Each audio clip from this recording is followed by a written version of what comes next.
Hello student, class 12. Open your book Accountancy. See the chapter number 4, Retirement of a Partner. Today topic, Calculation of total amount payable to the retiring partner. At the time of retirement, a partner separated himself from the partnership firm. जब कोई partner retire होता है तो वो firm से अलग कर दिया जाता है. Therefore, it is necessary to determine as to how much amount he would get. तो हमें ये पता करना ज़रूरी होता है कि हमें कितना अमाउंट उसे पे करनी. For this, calculating the total amount to be paid to the retiring partners, make the retired partners capital account. Capital accounts आप जानते हो कि if increase the value of capital recorded credit side of if any transaction reduce the value of capital recorded debit. तो इसी method के through हम जो है रिटायर पार्टनर्स कैपिटल अकाउंट बनाएंगे और जो ट्रांजेक्शन्स उसके कैपिटल को इंक्रीज करता है उसे क्रेडिट और जो रिड्यूस करेगा उसे क्या करेंगे, डेबिट. तो अब आप देखें कि amount to be added.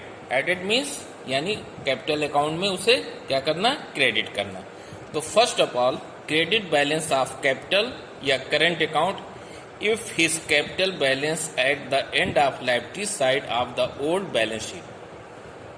Capital का जो बैलेंस होता है पुरानी बैलेंस शीट में वो आपके लायबिलिटी साइड में जो है होगा, उसे कैपिटल अकाउंट में आप कहाँ कर दोगे, क्रेडिट. यानी वो उसके कैपिटल को इंक्रीज करता है उसे ऐड करेंगे.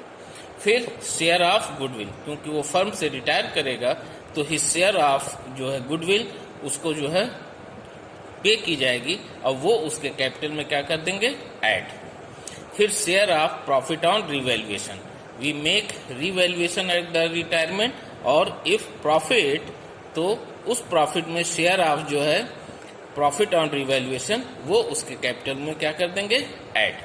फिर फोर्थ पॉइंट है share of profit from the closing of the last financing year till the date of retirement. यानी ये चौथा पॉइंट ये आपको नया आया है जो कि एडमिशन से डिफर है. इसका calculation on the last year profit या सेल्स बेसिस, दो बेसिस के थ्रू इसे हम लोग कैलकुलेट करते हैं, उसे हम लोग आगे देख रहे हैं. देखें, it is difficult to calculate actual amount, actual profit for this purpose, क्योंकि ये क्लियरली आपको पता नहीं होता है, क्योंकि अकाउंट मोस्टली जो है 31 मार्च को क्लोज कर देते हैं और रिटायरमेंट की डेट अगर वो 31 मार्च से अगर डिफर होता है, जैसे suppose that every year account close on 31 मार्च और एनी पार्टनर रिटायर ऑन 30 जून, यानी 30 मार्च टू 30 जून, ये 3 मंथ्स ऑफ प्रॉफिट, क्योंकि 3 मंथ्स के बाद हम लोग बैलेंस शीट फिर से प्रिपेयर नहीं करते हैं. तो ये प्रॉफिट लास्ट ईयर प्रॉफिट के बेस पर या एवरेज प्रॉफिट के बेस पर इसे हम लोग कैलकुलेट करते हैं. तो देखें, सो partner be decided the evaluate retiring partner share of profit on the basis of last year profit या on the basis of average profit last 3 and 4. इसको समझने के लिए एक एग्जाम्पल देखते हैं. The profit for the year ended 31st December 2013 were 36,000 of the firm और A, B, C are who are equal partner. C retire on 30th June. Account close किया हमने दिसंबर में और अपना सारे अकाउंट्स जो हमने क्लोज कर दिए और उसके आफ्टर 4 मंथ जो है ये सी रिटायर कर रहा है. तो now 31 April we are not make the whole accounts, ये होल अकाउंट्स को प्रिपेयर ना करके हम सिर्फ उस ड्यूरेशन की प्रॉफिट को कैलकुलेट करेंगे. As per agreement retiring partner is entitled to receive his share of profit from the date of preparing last final account to the date of retirement on the basis of last year profit. अब आप देखें कि अगर पूरे whole year की profit कितनी दिया हुआ है 36 और सिर्फ वो कितने मंथ आपके बिजनेस में था, जनवरी फरवरी मार्च अप्रैल, 4 मंथ, तो 4 मंथ की वैल्यू जो है हम लोग कैलकुलेट करेंगे 36 इंटू 4/12। तो 4 मंथ की प्रॉफिट कितनी हुई? 12,000। ये 12,000 जो प्रॉफिट है ये तीनों पार्टनर का है और हमें सिर्फ किसका फाइंड आउट करना है? रिटायर कौन कर रहा है? सी। इक्वल पार्टनर है तो 1/3 यानी 4,000। तो ये अमाउंट ऑफ प्रॉफिट उसके कैपिटल अकाउंट में ट्रांसफर यानी ऐड कर दिया जाएगा। अब देखें, retiring partner share of profit can also be calculate on the basis of sales. यानी लास्ट ईयर प्रॉफिट ना दिया हो और वो लास्ट ईयर सेल दिया गया हो और उसके बेस पे फाइंड आउट करना। तो आप देखें, in that case sale of the entire year और sale of the profit between the date of last financing year to date of retirement. यानी last year profit, last year sales और last year sale to till the date of retirement. वो जैसे दिसंबर और अप्रैल का यानी 4 month की cell दिया गया हो, उस बेस पर हम लोग उसकी प्रॉफिट का कैलकुलेशन करेंगे। अब आप देखें, एग्जाम्पल के तौर पर sale of the previous year कितना दिया हुआ है? 1 लाख एंड प्रॉफिट कितना हो रहा है? 40। अगर लास्ट ईयर 1 लाख सेल है तो उस पर प्रॉफिट जनरेट हो रही है कितना? 40,000। और sale for the period between the date of last financing year to the date of retirement, उसकी सेल कितना दे रहा है? 40,000।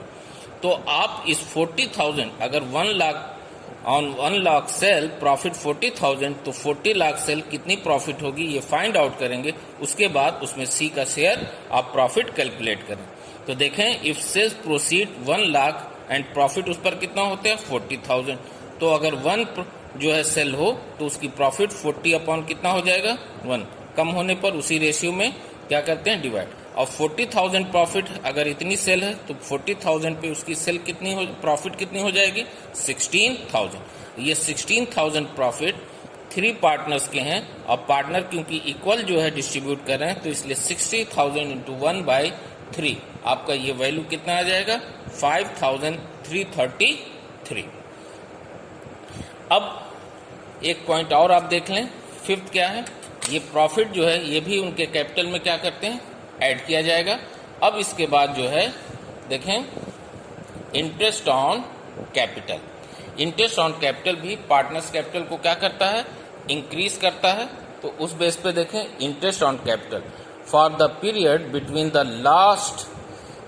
Between the date of preparing the last final account and date of retirement we are credited to retiring partners capital and agreed ratio. यानी 31 मार्च को account close कर रहा है और 30 जून को वो रिटायर कर रहा है तो 3 मंथ इंटरेस्ट ऑन कैपिटल वो उसके कैपिटल अकाउंट में क्या करेंगे? ऐड कर दिए जाएंगे। फिर इसके बाद देखें, अमाउंट टू बी माइनस। यानी माइनस मीन्स उनके कैपिटल अकाउंट्स में डेबिट बैलेंस ऑफ कैपिटल, ये उसमें माइनस यानी उसके डेबिट साइड में शो कर दिया जाएगा। और अगर वही लॉस ऑन रिवैल्यूएशन है जो उनके कैपिटल को रिड्यूस करेगा वो माइनस कर देंगे। और लॉस जैसे इस loss if any given to him by the firm, अगर फर्म को किसी तरह का लॉस हुआ वो उसके कैपिटल को रिड्यूस करेंगे। या फिर कह रहा है share of goodwill if any appearing in the balance sheet, अगर एसेट साइड में गुडविल ओपन है तो उसे क्लोज करेंगे, वो उसके कैपिटल से क्या हो जाएगा? Reduce. Drawing, interest on drawing, ये सारी चीजें उसके कैपिटल को क्या करती हैं? रिड्यूस करेंगे। अब एक रिटायर्ड पार्टनर्स कैपिटल अकाउंट का आप फॉर्मेट देखें, इससे बेटर आपको जो है समझने में इजी हो जाएगा। अब आपको मैंने पहले भी बताया कि कैपिटल का क्रेडिट क्या है? इंक्रीज, और डेबिट क्या करता है? रिड्यूस। तो फर्स्ट ऑफ ऑल कैपिटल का बैलेंस बाय बैलेंस बीडी जो ओपनिंग बैलेंस हो वो लिख दिया जाएगा। और उसके बाद retire partner share of goodwill, retire partner share of goodwill के लिए एंट्री होती है कंटिन्यूइंग पार्टनर या gaining partners capital account debit to retire. क्योंकि रिटायर क्रेडिट हो रहा है इसलिए कंटिन्यू पार्टनर्स को क्या कर दिया जाएगा? क्रेडिट। ये share of retire partners goodwill के अमाउंट से यहाँ लिखा जाएगा। रिजर्व पार्टनर्स के कैपिटल को बढ़ाता है। एक्युमुलेटेड प्रॉफिट है, इंटरेस्ट ऑन कैपिटल है, और प्रॉफिट एंड लॉस सस्पेंस, ये क्या है? ये नया अकाउंट आप देख रहे होंगे, यही जो है last account closed account close on जो है last accounting year to till the date of retirement which amount of profit so in the head of PL suspense account. ये जो पीछे अभी हम लोगों ने कैलकुलेट किया उसे यहाँ लिख दिया जाएगा।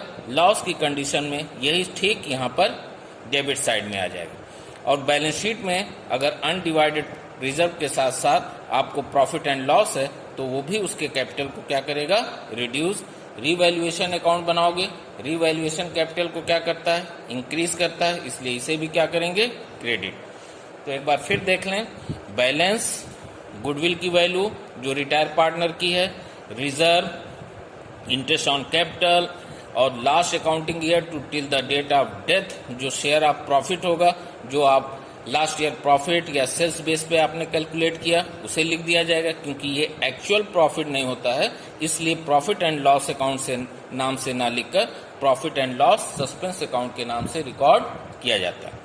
और ये प्रॉफिट एंड लॉस जो आपके लास्ट बैलेंस शीट में दिया रहेगा लायबिलिटीज में, वो प्रॉफिट इसके कैपिटल को इंक्रीज करता है, रिवैल्यूएशन प्रॉफिट ये, और इसका जस्ट रिवर्स अगर ये लॉस हो अगर प्रॉफिट की जगह तो ये कहाँ आ जाएगा आपका, डेबिट।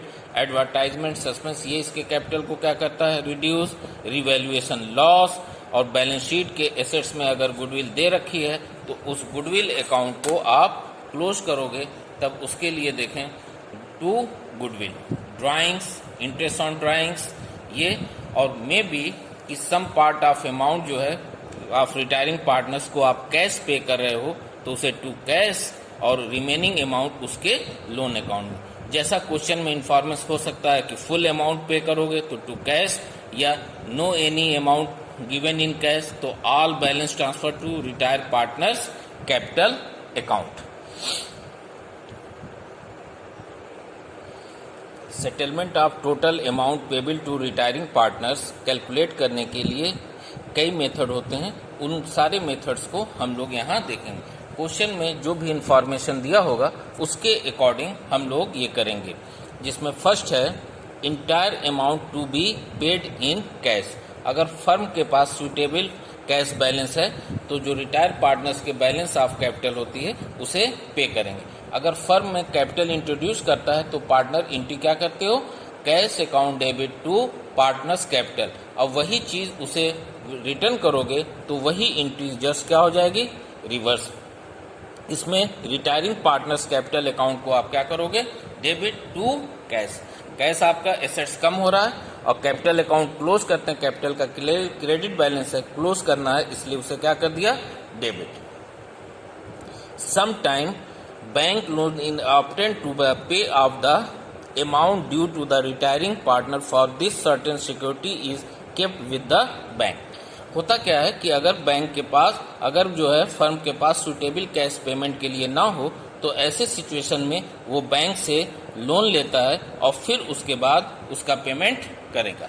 तो जब बैंक से आप लोन लोगे तो cash oblique bank account debit to bank loan, और फिर इसको रिटायरिंग पार्टनर्स को आप क्या करेंगे, इसके पेमेंट करेंगे तो retiring partners capital account debit to bank. और इसे फिर न्यू बैलेंस शीट के कहाँ आप दिखाना, capital account retire partners capital close हो जाएगा, उसके बैलेंस को शो नहीं किया जाएगा, लेकिन उसके जगह पे एक नया लायबिलिटीज इंक्रीज होगा, बैंक लोन, और उसे हम लोग लायबिलिटीज में शो करेंगे।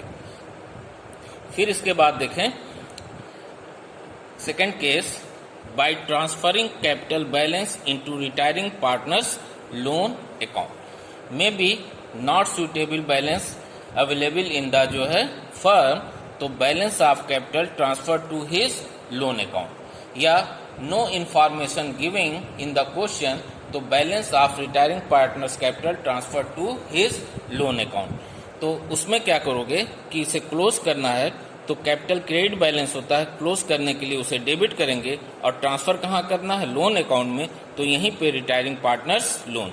अब न्यू बैलेंस शीट में ये आपका क्लोज हो जाएगा, खत्म हो जाएगा, और इसके जगह पे आप लायबिलिटीज में क्या शो कर दोगे, सीज लोन अकाउंट। जैसे सी पार्टनर्स रिटायर कर रहा है तो सीज लोन करके इसे हम लोग अपने न्यू बैलेंस शीट के लायबिलिटीज में शो कर देंगे।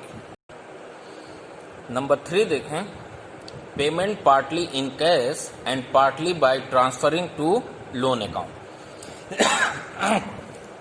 कि मे बी जो है फर्म जो है some payment given in cash and remaining जो है transfer to his loan account. तो जितना अमाउंट आप कैश पे करोगे, पहले रिटायरिंग पार्टनर्स कैपिटल अकाउंट को क्लोज करना है, उसे क्रेडिट के बजाय फिर क्या कर देंगे आप, क्लोज करने के लिए डेबिट, ये रिसीवर है उसे आप डेबिट कर दीजिए, और टू कैश जो अमाउंट पे करोगे टू कैश अकाउंट, और remaining amount retiring partners loan account. ये अमाउंट न्यू बैलेंस शीट में कैश से क्या हो जाएगा, रिड्यूस कर दिया जाएगा, और ये लोन अकाउंट आपका जो है न्यू बैलेंस शीट के लायबिलिटीज में और सीज कैपिटल अकाउंट का वो क्लोज्ड हो जाएगा। 4 केस देखें। Payment of retiring partners loan in installment में भी कि फर्म जो है पहले जो है रिटायरिंग पार्टनर्स कैपिटल को उसके लोन अकाउंट में ट्रांसफर कर देगा, और फिर उसके बाद क्वार्टरली, हाफ ईयरली और जो है ईयरली इंस्टॉलमेंट जो है बना देगा, और उसके बाद उनका पेमेंट करेगा। तो उस सिचुएशन में जो है जो जितने अमाउंट जो है ड्यू रहेगा उस पर फर्म उन्हें इंटरेस्ट अलाउ करेगा। तो उस कंडीशन में देखें, interest on balance on loan, अगर इंटरेस्ट आप पे ड्यू करते हैं तो इंटरेस्ट अकाउंट डेबिट, अगर पे की कंडीशन होती है तो interest account debit to cash or bank होता है, क्योंकि ये ड्यू हो रहा है और किस पे इंटरेस्ट लग रहा है, लोन पे, तो यहाँ क्या लिख दिया जाएगा, रिटायरिंग पार्टनर्स लोन अकाउंट। फिर आप जो है इंस्टॉलमेंट पे करोगे विथ इंटरेस्ट, क्योंकि इंटरेस्ट अमाउंट ऑलरेडी कहाँ ट्रांसफर हो गया, लोन अकाउंट में, तो जब पेमेंट हम करेंगे तो फिर लोन इंटरेस्ट को कहीं शो नहीं किया जाएगा। देखें, payment of instalment amount with interest, ये that is instalment amount plus interest. तो इसमें क्या करते हैं, retiring partners loan account debit to cash or bank. फिर इसके बाद देखें, ये इंटरेस्ट फर्म के लिए क्या है, लॉस है, और लॉस को कहाँ ट्रांसफर कर देते हैं, पीएल में। तब देखें, profit and loss account debit to interest account. और यही सीक्वेंस एवरी ईयर जब आप पेमेंट आप करोगे तो इसे रिपीट करेंगे। Okay, thank you.